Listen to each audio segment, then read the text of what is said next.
Hello mga kadyab, magluto ako ng green chicken curry. Ayan. Ito yung patatas, ito yung aking chicken drumstick, ito yung aking gagamitin na green chicken curry. Ayan. Lalagay natin itong pinagtanggalan ko ng sauce kasi sayang. Nakakaamoy din ito. Ayan. Ginisa ko yung aking sibuyas. Lalagyan natin ito ng coconut milk.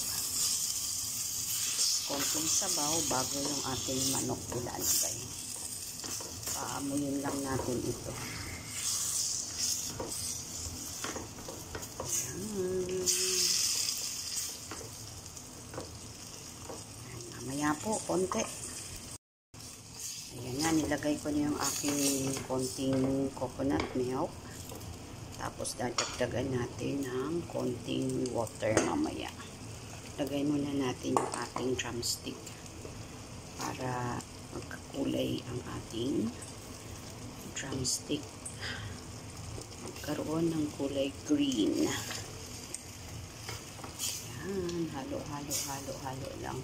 Ang bango niya pero hindi ko alam kung hindi ba siya mahanghang.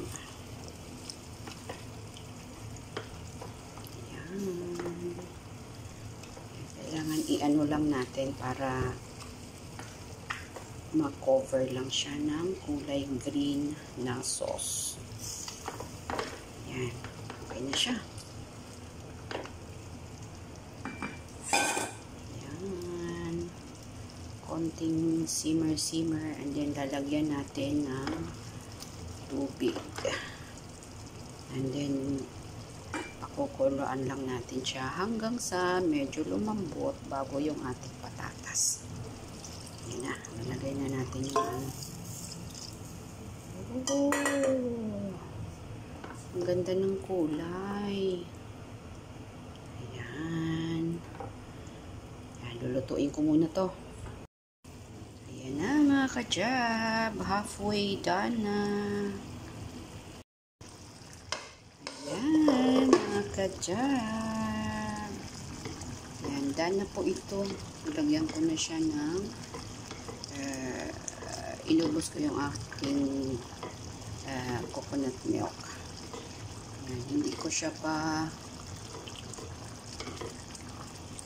subside ulit kasi gusto ni amo yung may sabaw-sabaw kasi scoop daw niya sa kanin.